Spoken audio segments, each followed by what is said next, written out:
Um outro ponto importante, também a ser levado em consideração no momento da escolha da área, pessoal, é em relação ao solo.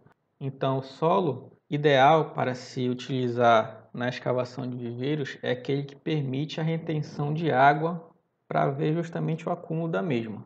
Então, para isso a gente precisa conhecer algumas das propriedades físicas dos solos, justamente para a gente classificar o mesmo e no momento da escolha da área a gente saber que tipo de solo a gente está lidando para a construção desses viveiros escavados.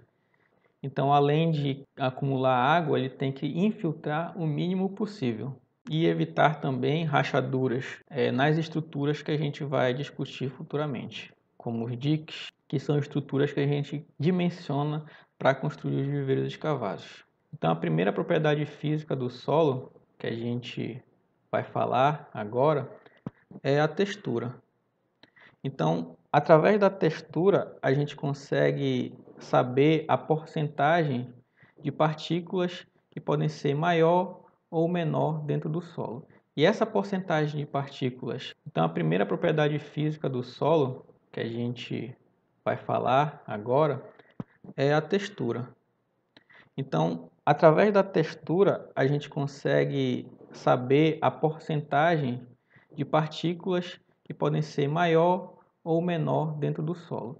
E essa porcentagem de partículas pode aumentar a infiltração ou diminuir a infiltração, permitindo assim um acúmulo maior ou menor de água dentro do meu viveiro escavado ou tanque. Então, só para vocês terem ideia, as partículas que a gente vai levar em consideração para caracterizar o solo quanto à sua textura são argila, areia e silt. Nessa imagem aqui, nós conseguimos verificar a diferença que existe entre essas três partículas. A areia apresenta um maior tamanho em relação ao silt e este, por consequência, um maior tamanho entre a argila. Então, os solos mais adequados para a construção de viveiros escavados são os solos areno-argilosos, que possuem em torno de 35% a 50% de argila. E nós vamos aprender aqui a verificar quantos por cento aproximadamente cada tipo de solo apresenta dessas partículas. Então é importante enfatizar aqui também que solos acima de 50% de argila, de fato há um acúmulo de água. Entretanto, quando expostos ao sol, as rachaduras são bastante frequentes e presentes, sendo que essas rachaduras elas permitem aí uma maior infiltração da água no viveiro escavado. Além disso, solos com essa característica, quando os taludes são construídos com estes solos, quando ficam muito tempo expostos ao sol, essas rachaduras desestabilizam essa estrutura, podendo ocasionar infiltração e até mesmo desmoronamento do mesmo com o passar do tempo. Solos arenosos têm esse problema com a infiltração, né? Então, tecnicamente, é mais difícil construir um viveiro escavado em solos arenosos, mas apresenta-se uma solução aqui, como vocês podem ver, que é a utilização de geomembranas. O grande problema da utilização de geomembrana é que onera o custo de implantação. Então, a gente apresenta aí algumas formas práticas de superficialmente saber a porcentagem de argila dentro de um solo.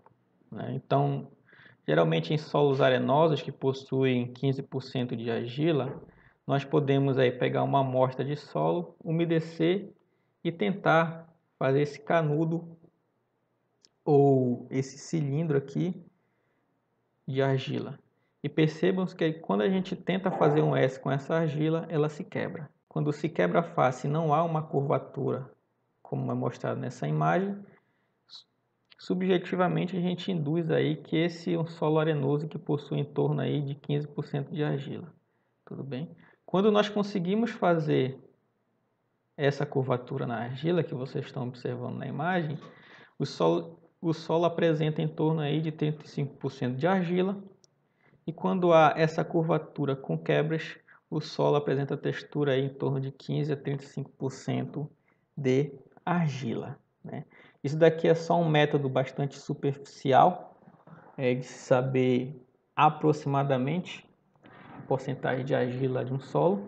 Entretanto, se quiser saber de fato de uma forma mais precisa, há necessidade aí de levar esse solo para um laboratório que vai fazer aí o devido ensaio para se calcular a quantidade certa de argila no mesmo. Então, pessoal, para levar uma amostra de solo para um laboratório, dependendo do laboratório, ou se leva o solo coletado diretamente da propriedade, uma profundidade de aproximadamente 1 metro, dependendo da quantidade eles vão solicitar, ou então se prepara a TFSA, que é a terra fina seca ao ar, né? Então, a terra fina seca ao ar, o solo é coletado na propriedade, uma determinada quantidade. Essa amostra de solo ela deve ser seca ao ar ou em estufa a 50 graus durante 12 horas. De 50 a 60 graus, pode variar, tá, gente? Pesa-se para obter a massa total de solo. Em seguida, tem que se destorroar esse solo com a utilização de rolo de borracha. Em seguida, passa-se por uma peneira com malha de 2 milímetros para se obter essa TFSA. E logo em seguida se faz o ensaio granulométrico. Então eu estou mandando um link para vocês, um vídeo de passo a passo como é feito esse ensaio para saber a textura de uma forma mais precisa. Tudo bem? Vou disponibilizar no SIGA. Pode-se achar também a textura por um ensaio um pouco mais simplificado do que vocês vão ver nesse vídeo. Então, a gente tem um método da garrafa, em que uma garrafa similar a essa que vocês estão vendo na apresentação, coloca-se em torno aí de 5 centímetros de solo, uma amostra, enche-se de água, sacode essa garrafa em torno de 5 minutos, em seguida deixa-se em repouso por 1 a 2 dias. Após isso, vocês vão encontrar um resultado semelhante a esse que está mostrado na imagem, sendo que essa primeira camada que está sendo indicada é a areia, essa segunda camada é o silt e essa outra aqui é a argila. Em seguida, com uma régua, mede-se a espessura de cada camada dessa e através de uma régua de tesa a gente consegue saber quanto por cento tem de areia, silt e argila. Esse não é um método tão preciso quanto eu falei anteriormente, que vocês vão ver no vídeo, mas já nos dá uma noção aí do tipo de solo que a gente está lidando. Uma outra característica física do solo é quanto à sua permeabilidade, que a permeabilidade é justamente a propriedade que o solo apresenta de permitir o escoamento da água através dele. Geralmente em solos mais argilosos, o escoamento da água é menor, né? Então é uma característica que os solos argilosos apresentam.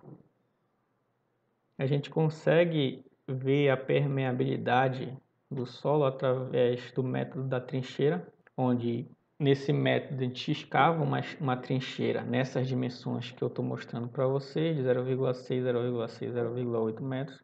Enche-se com água, após 12 horas é só completar o volume inicial e cobrir com palha, galhos e vegetais, justamente para evitar que o sol bata direto na trincheira e influencie nos resultados finais. Se após 12 horas transcorridas ainda tiver mais ou menos 80% de água, o solo estará apto para a construção do viveiro. Tudo bem? Então, uma outra forma de avaliar se o solo é apto ou não para a construção de viveiros escavados. Um outro ponto importante também a levar em consideração é quanto à sua topografia, né? Então, por isso que vocês veem com o professor Luiz os métodos aí para avaliar se o local é apto ou não para a construção de viveiros escavados. Então, quando a gente tem inclinações de 2 a 5%, é uma área boa para a utilização e para a implantação de viveiros escavados, né? Inclinações maiores que essa não são recomendadas, uma vez que vai ter que se movimentar mais terra para a construção desses viveiros escavados. Um outro critério para escolha do local é quanto à cobertura vegetal. Então, saiba-se que de antemão vocês vão ter que obedecer o Código Florestal para a implantação de projetos aquícolas, vão ter que respeitar uma determinada porcentagem de área que não pode ser desmatada, que tem que ser preservada. Vocês vão ter que preservar a área marginal a nascentes e rios, que é a área de proteção permanente. O local não pode ser muito distante do mercado consumidor. Tem que apresentar uma boa logística para aquisição de insumos. Insumos esses que são ração, alevino. Se não encarece tanto essa aquisição, principalmente a ração, então vai reduzir o custo de produção, o preço do produto fica mais competitivo no mercado, consequentemente aumenta a lucratividade e aumenta a rentabilidade da atividade. Então, a logística é um importante parâmetro que deve ser levado em consideração para a aquisição do insumo, além disso, para o transporte do produto final até o mercado consumidor. Então, gente, por hoje eu acho que eu consegui abordar esses principais pontos desse conteúdo. Estarei mandando um capítulo de livro mais detalhado para vocês lerem. Vou mandar esses slides. Vou mandar links dos ensaios granulométricos. Então, vou mandar um vídeo aí que tem 2 tipos de ensaio granulométricos para se descobrir a textura do solo, tudo bem? Além disso, vou mandar um vídeo também do ensaio granulométrico mais simples, aquele da garrafinha, e o outro explicando de uma forma mais prática o método do flutuador, tá bom? Então, por hoje é só. Abraços.